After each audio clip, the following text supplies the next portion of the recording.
Hello and welcome. My name's Mimi Nicklin and I'm the founder of a platform called Empathy Everywhere. And I'm here today to talk to you a little bit about organizational empathy, why we need this in our world and in our societies, and my journey to get here. So to give you a little bit of background, I haven't always done this work.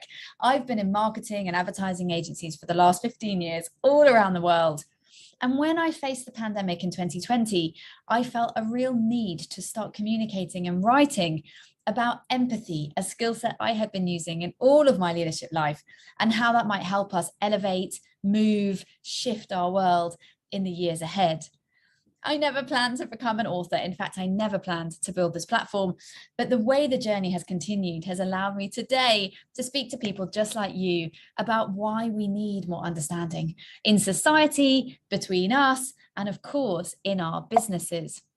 Now, the question I really want to start with today is this: is empathy our secret superpower in the business world? Now, a little bit of a teaser here. I think the answer is yes, but I'm hoping that by the end of this session today, I can convince you that indeed, as leaders and in business, empathy truly is our secret superpower. Now, why? Why is that? And why do I do this work? Well, as I said, I've been in corporate, I've been an entrepreneur, I've had a very multifaceted journey.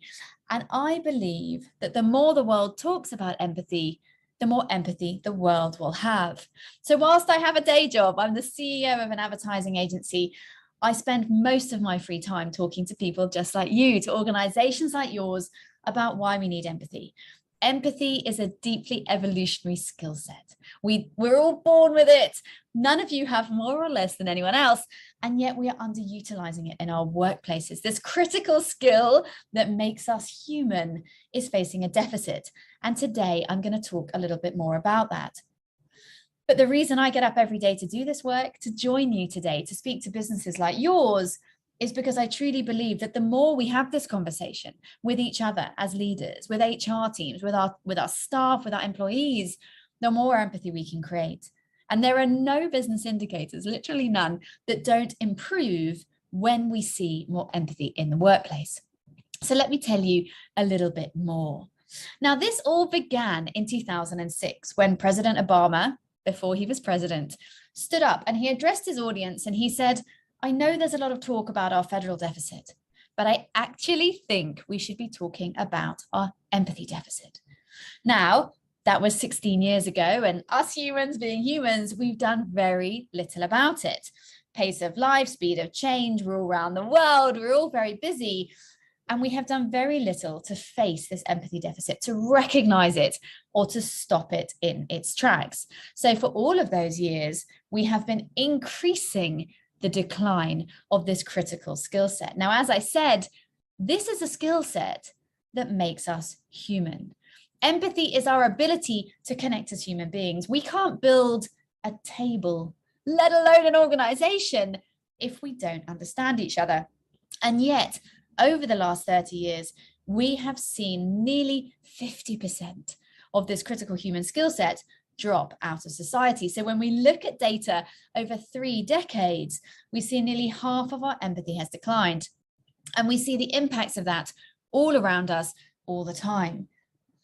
We now have nearly 300 million people with depression, the highest levels of depression we've seen in history. In fact, the cost of depression and other associated illnesses to our healthcare system worldwide is now our highest burden.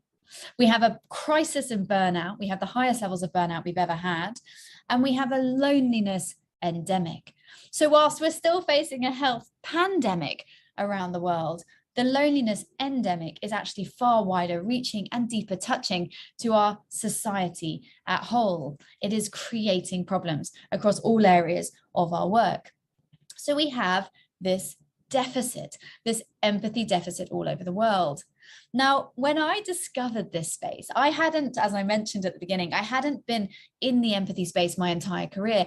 In fact, what I thought I was using as a leader was intuition. I had thought most of my career that my ability to connect and to understand people was a deep sense of intuition, which I do believe I have. But one day I was sitting with a business coach And she asked me to reassess that definition. And she said, Mimi, can I stop you and ask you a question? Is what you're talking about intuition, or is it empathy? Now, at the time, I said, no, it's not empathy. It can't possibly be empathy. What's empathy in the workplace? But I then started to study empathy, and I came across what you can see on screen now, the empathy deficit, this drop off of empathy in our world. And once I started studying this, I couldn't stop writing. It became to me the most important skill set that we have in our workplaces today. And yes, this is a skill set. Empathy is hardwired into your brain, into the prefrontal cortex. This is not a soft skill. This is not an emotion. This is a hard skill set. Hard to master, hard to find, and very hard to sustain. But when you get it right, we are able to fill this deficit, this gap between us as human beings, leaders and teams, employees, us with our suppliers, our clients, our industry. So we're suffering with an empathy deficit, and I'm extremely passionate about helping teams like yours understand how filling that deficit is beneficial for our businesses, for creativity, for morale, motivation, and happiness in our workplaces. Now, I'm pleased to say that in the last few years, this has become a trending conversation. So back in 2019, when I had my publishing deal for the first time, no one was talking about empathy. In fact, I remember calling my mum and saying, Mum, guess what? Someone's going to publish my book. And she said to me, darling, that's wonderful, but who wants to read a book about empathy? So, well, thanks, Mum. But she was right. Okay. In 2019, no one was talking about empathy, certainly not in the workplace. But today, this is a trending conversation that is gaining traction all around the world. You can see some samples on the screen, whether that's in marketing, in tech, in education, in retail, the empathy economy. If you Google empathy and leadership from Forbes to Entrepreneur to Harvard Business Review, you will find endless links in 2022. So this is a trending conversation. It has changed massively in the last 2 or 3 years. And I'm thrilled to say that this is now a workshop, a keynote, content that there is a huge demand for as more and more businesses tap into this need for deeper understanding in the workplace. The conversation is changing. So since Barack Obama spoke about this in 2006, we now have leaders like Jacinda Ardern, the Prime Minister of New Zealand, talking at Davos, so one of the world's most sort of foremost economic platforms for leadership and change, saying what the world needs now is the quality of empathy. So this is now sitting in politics, it's sitting in society, it's sitting in workplaces. We need to understand each other if we are to overcome the substantial challenges and tumultuous world out there that we continue to face as leaders on a daily basis. Now, the reality is there is no human that doesn't have the need to be understood. Okay, we are born with the need to be recognized, to be seen, to be heard. And of course, that continues all the way on into our workplace employment, into our lives as team members, because there is no human that won't perform better, feel better, and do better once that understanding is fulfilled. In fact, we see data in all facets of workplace performance that show that when we feel that we have bosses that listen to us, or teammates that understand us, that see things from our perspective, we are able to do better. And that is because our brains, from a science, from a physiological point of view, do better when that is fulfilled.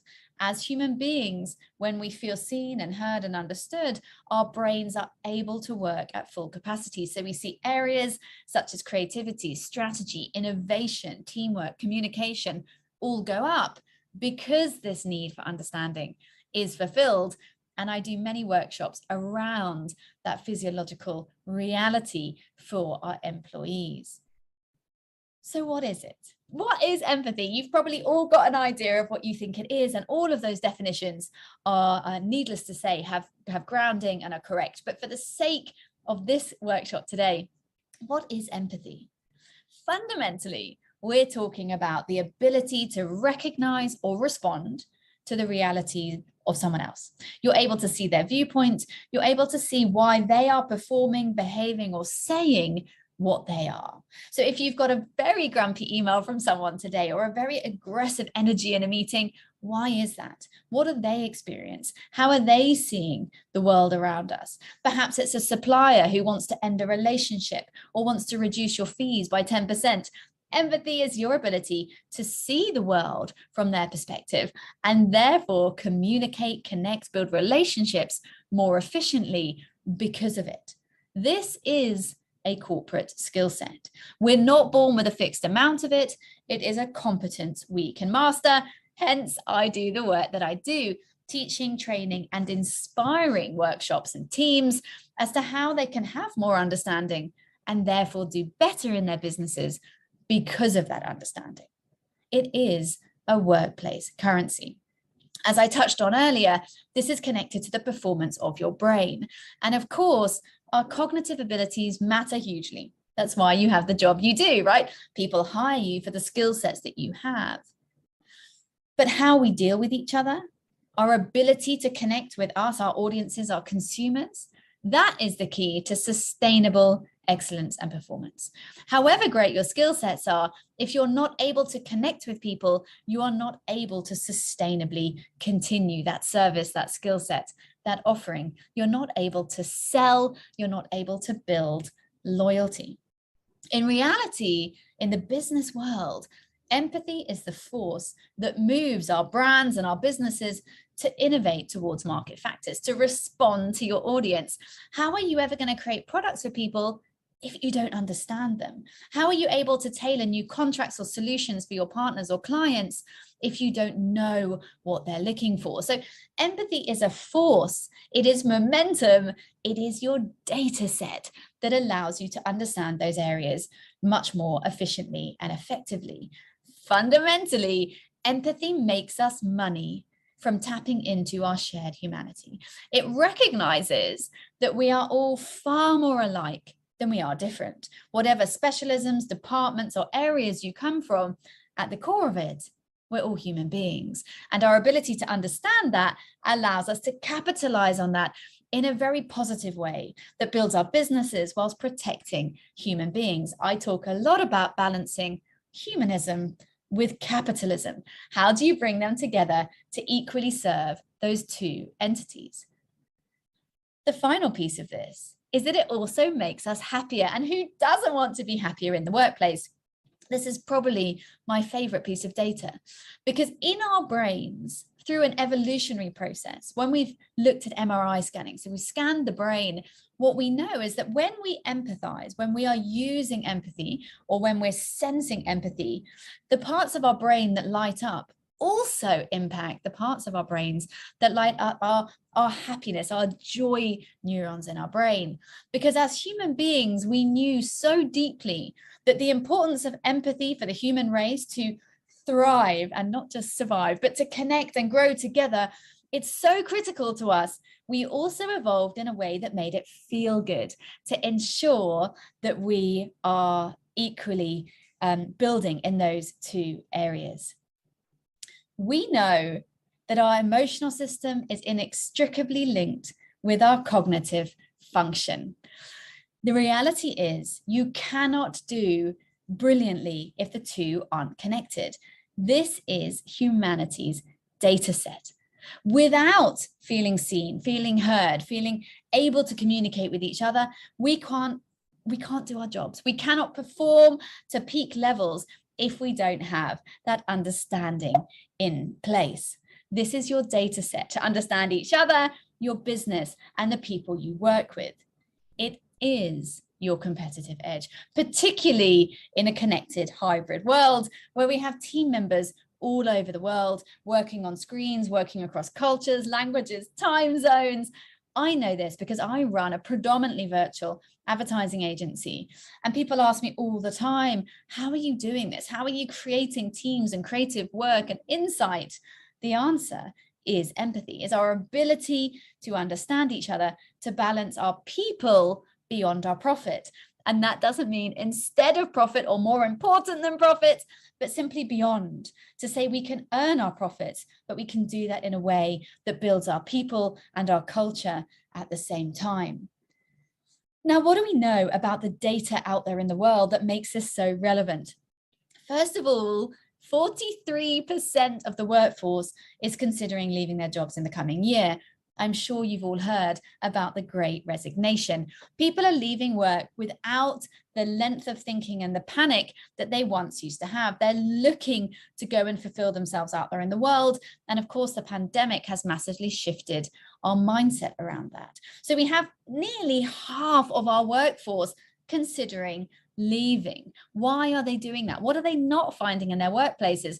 And how, as you, as people leaders and C-suite, how can you ensure that this trend doesn't impact your business?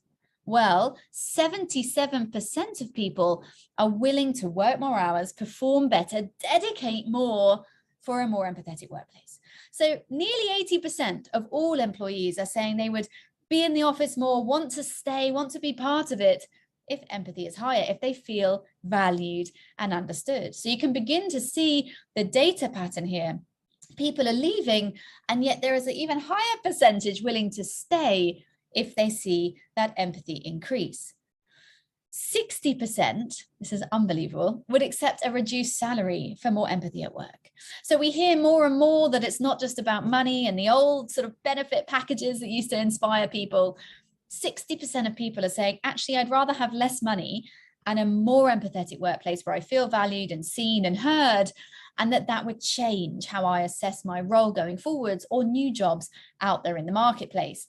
We also know that this is a leadership skill set that the executive headhunters, that the recruitment companies are looking for, with 8 out of 10 job descriptions now asking for empathy as a skill set to find that match between these businesses and employees.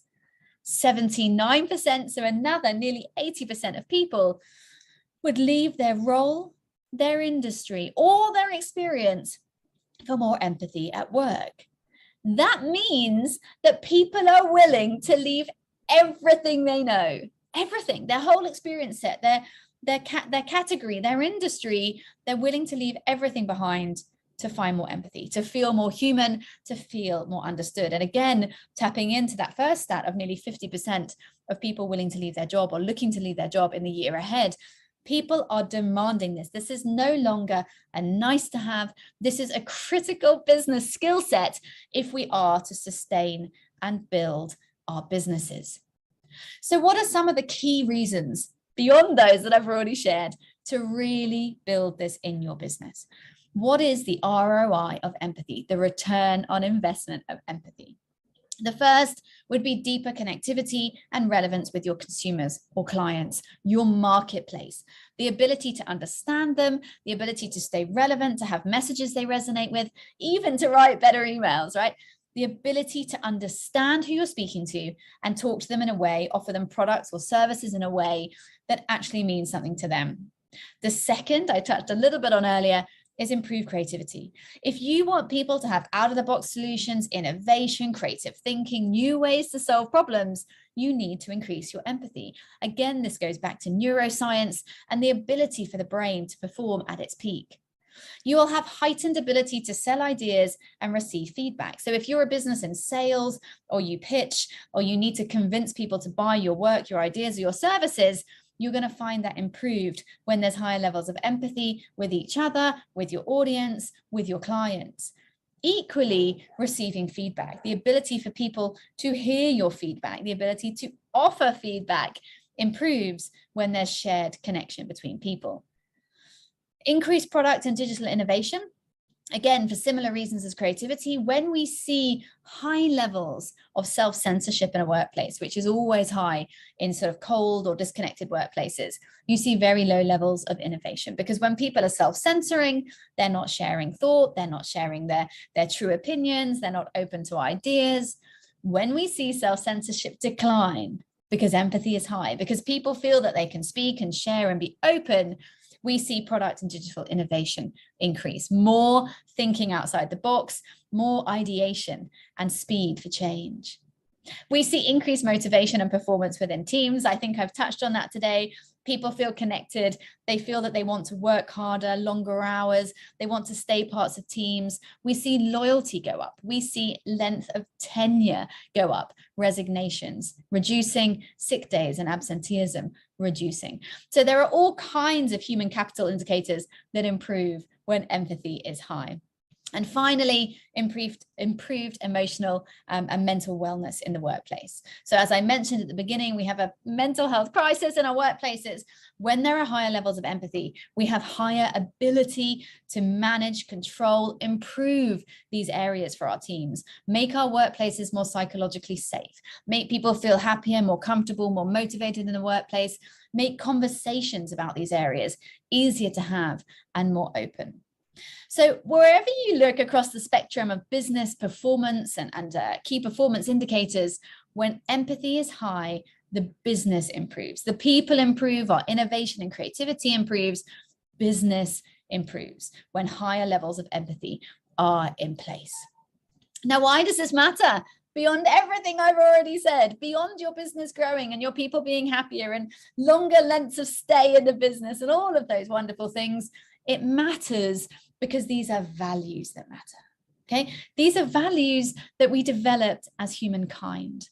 And a society without values is arguably devoid of humanity. And a society without humanity is a very scary reality.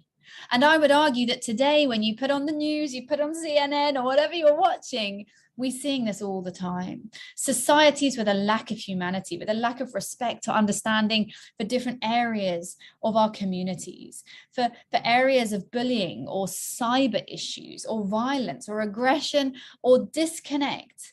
All of the isms go up when empathy is low, whether that's racism, ageism, sexism, all of the isms go up when there is a lack of understanding, a lack of empathy, a lack of humanity. This is a scary reality, and it's one we have the control to change. It was Virginia Woolf, she's a British author, she was a British author, who said, though we see the same world, we see it through different eyes. Now, today, you've all watched me in the same environment, the same earrings, the same backdrop, the same slides, but what you heard, what you resonated with, what you enjoyed, what you'll remember will all be different. Because whilst you all saw the same presentation, you saw it through your lens, through your eyes, through your context and reality. It is empathy that makes that different. You have the power to create change in your teams, in your workplaces, to improve communication, to build your teams, to improve negotiation, relationships, contentedness, and sort of loyalty scores with your clients and businesses. Empathy is a choice, and it is a choice and a skill set that you can build and own in your business. So thank you for joining me today. I'm Mimi Nicklin. I would be thrilled to stay in touch with you. You can see on the screen my major platforms, Empathy Everywhere, which is empathyeverywhere.co, my book, Softening the Edge, which is available on Amazon and Book Depository all over the world, my podcast, The Empathy for Breakfast Show, which is about to go into season 3. And of course, my social channels. I'm active on all of them, but LinkedIn and Instagram are my preferred channels at Mimi Nicklin. I would love to stay in touch. I would love to speak to you more about what your team needs, what your leadership team needs, perhaps how you can be more creative, more connected, improve teamwork, morale, or general understanding in the business. But until then, thank you very much for coming. It's been an absolute pleasure, and I hope to speak to you all again soon.